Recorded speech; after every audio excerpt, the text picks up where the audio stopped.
তো হ্যালো বন্ধুরা, তোমরা দেখছো সৌরভ আর্ট। পুজোকে তো কয়েকদিন বাকি, তোমরা সবাই জানো।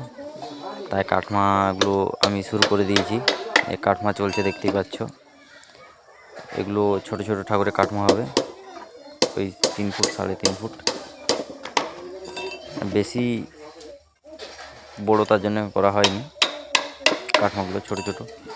এর মধ্যে বসা, দাঁড়ানো সব রকমই মডেলের ঠাকুর হবে। আজকের জন্য এতটাই, দেখা হচ্ছে পরের ভিডিওতে।